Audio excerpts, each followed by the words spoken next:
జనసేన అధినేత పవన్ కళ్యాణ్ ఇప్పటి వరకు ఏపీలోనే ఫోకస్ పెట్టారు. 2024 ఎన్నికల్లో పోటీ చేసిన అన్ని స్థానాల్లో గెలుపొంది కూటమిలో కీలక నేతగా ఎదిగి డిప్యూటీ సీఎంగా బాధ్యతలు నిర్వర్తిస్తున్నారు. మొన్నటి వరకు ఏపీలో జనసేన పార్టీని బలోపేతం చేయాలని భావించిన పవన్ ఇకపై ఏపీతో పాటు తెలంగాణలో కూడా పార్టీ బలోపేతంపై ఫోకస్ చేయబోతున్నట్లు తెలుస్తోంది. 2022 తరువాత పూర్తిగా ఏపీ మీదే ఫోకస్ పెట్టిన పవన్ కళ్యాణ్ ఏపీలో అధికారంలోకి వచ్చిన 18 నెలల తరువాత తెలంగాణ మీద పూర్తి స్థాయి ఫోకస్ పెట్టబోతున్నట్లు తెలుస్తోంది.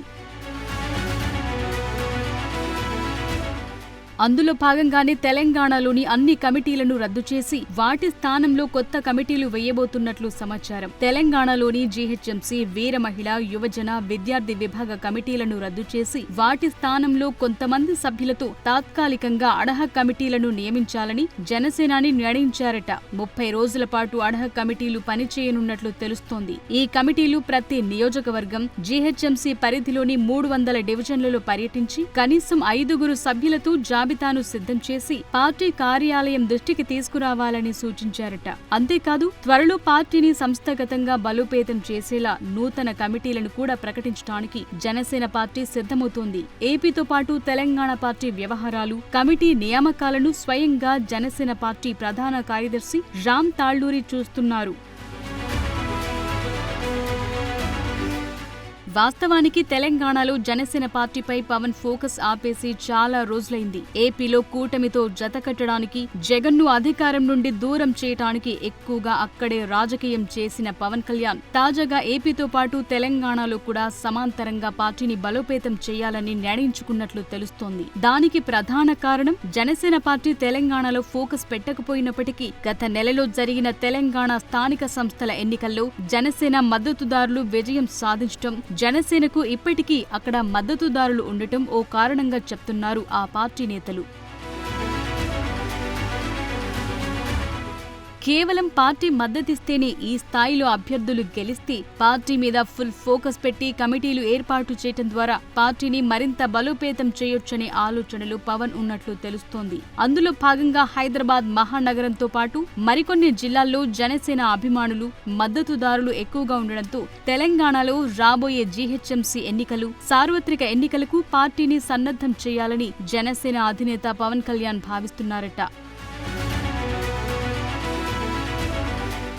అయితే ఉన్నపళంగా ఇప్పుడు జనసేన పార్టీ తెలంగాణలో కమిటీలు ఏర్పాటు చేయడానికి మరో బలమైన కారణం ఉన్నట్లు ఆ పార్టీలో చర్చ జరుగుతోంది. రాబోయే జీహెచ్ఎంసీ ఎన్నికలను దృష్టిలో పెట్టుకుని ఇప్పుడు కొత్త కమిటీలు వేయటంతో పాటు తాత్కాలికంగా అడహక్ కమిటీలు ఏర్పాటు చేస్తున్నట్లు టాక్ వినబడుతోంది. గ్రేటర్ హైదరాబాద్ లో ఉన్న 300 డివిజన్లలో సెటిలర్స్ ఉన్న ప్రాంతాలతో పాటు జనసేన బలంగా ఉన్న డివిజన్లను ఎంపిక చేసుకుని వాటిలో పోటీ చేయాలని జనసేన భావిస్తున్నట్లు తెలుస్తోంది. ముఖ్యంగా సెటిలర్స్ ఎక్కువగా ఉన్న కూకట్పల్లి, షేర్లింగంపల్లి, జూబ్లీహిల్స్ వంటి ప్రాంతాల్లో ఎక్కువ డివిజన్లలో జనసేన పోటీ చేయాలని భావిస్తున్నట్టు తెలుస్తోంది.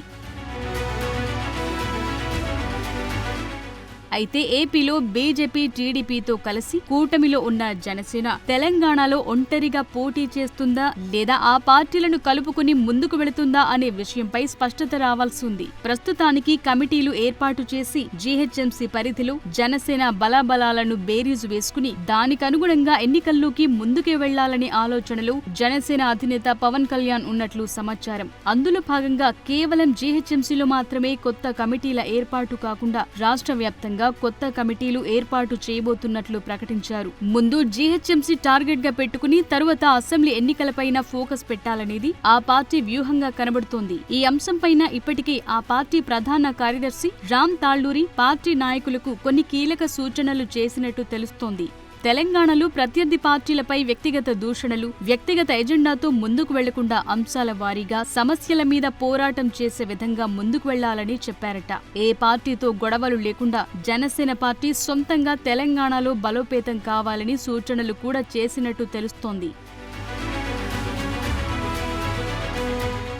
ఇక మొన్న జరిగిన పవన్ కొండగట్టు పర్యటనలు, కార్యకర్తలు, నాయకులు జోష్ చూసి తెలంగాణపై ప్రత్యేక ఫోకస్ పెట్టాల్సిన అవసరం ఉందని పవన్ కళ్యాణ్ చెప్పారట.